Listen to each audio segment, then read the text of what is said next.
In this video, we're going to use a part of the Google Maps SDK to retrieve the last known location of the device. So to get started, we need to use an object called the fused location provider client. And I'm going to call it fused location client. And I didn't mention it before, but I'm in main activity right now, just declaring a new variable.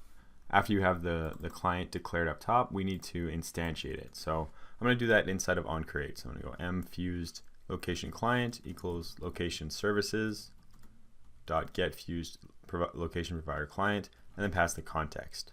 Now that we have pretty much the only object that we need to retrieve the location, we're going to build a method for retrieving the location. So I'm just going to scroll down a bit here, just below onCreate, and create a new method. So a private void get last known location. It's going to take nothing and return nothing. I'll write a log just for debugging. I'll just say that it's called so that we know when it's called, and so then we just start to retrieve the location. So fused location client get last known location, add on complete listener, new on complete listener, and there we go. So now we have a task that's running to retrieve the location. But we have a problem here. As you can see, it's giving us an error saying that we need to use a permission check. So I'm just going to press Alt Enter with my mouse highlighted on the red. I'm going to click Add the permission check, and there we go. So there we go. We're good to go. So once again, I just want to mention that this is part of the Google Maps SDK. This actually isn't part of the Google Directions SDK, or sorry, Google Directions API. We're going to be taking a look at the Google Directions API later in the course.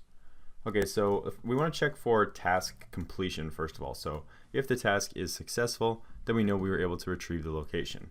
So I can go location equals task.getResult, because as you can see, it's going to return a location object.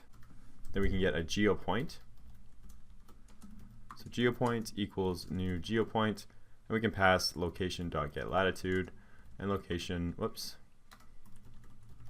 get longitude, and that's going to give us a geopoint. So that's literally a geological position or geographical position on a map.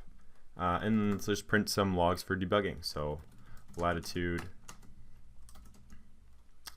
you can either do location.getLatitude or you can do the geopoint, so geopoint.getLatitude.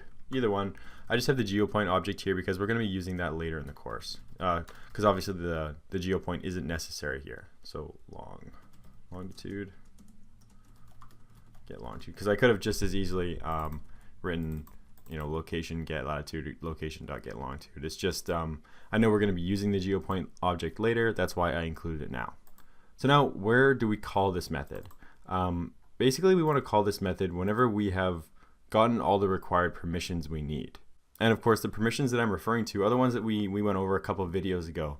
Remember, we have to check if Google Services works, we have to check if the GPS is enabled, and we have to check if the user has accepted location permissions. So the best time to call this is after all those things have been accepted, or in other words, when this boolean is true. So if the location permission granted boolean is true, that means we have met all the requirements.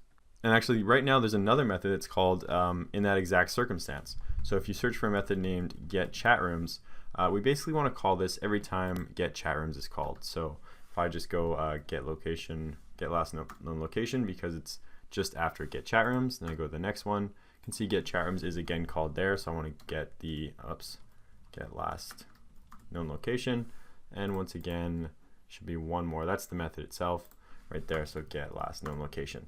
So just to explain that a little better, we're calling getChatRooms whenever the app is ready to be used in a normal functional way after all the permissions are checked. So get last known location, it makes sense that that's going to be called at the same time, because that means we're ready to move forward with the regular application process.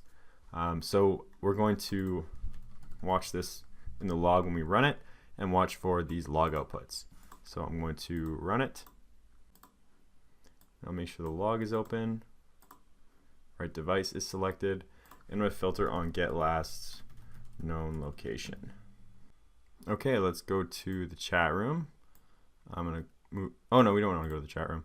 So so you can see that something is wrong then. So we're getting the get last known location being called, but oh, it's because the log is not filtered properly. Okay, so we want to filter on complete. Okay, so there we go. So we have the latitude being filtered, and you see, or the latitude coming up and the longitude coming up. So we know that our request is working and it's able to retrieve those coordinates. And just to confirm, I could open up I could go to Google Maps. And what were those coordinates? It was,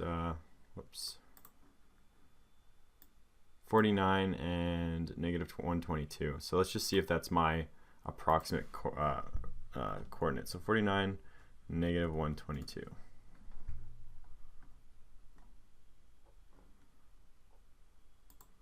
Was that it? 40? Was it 49? 49.09, negative 122.4. 49.09, negative 122.4. There we go, that's better. Okay, so yeah, it's very close. I didn't write in the decimals, obviously, but I live just at the end of this road right here, so you can see it's pretty close. So everything is working as we expect. And in the next video, we're going to work on uploading these coordinates to the database so that we can keep track of all the users who are using the application.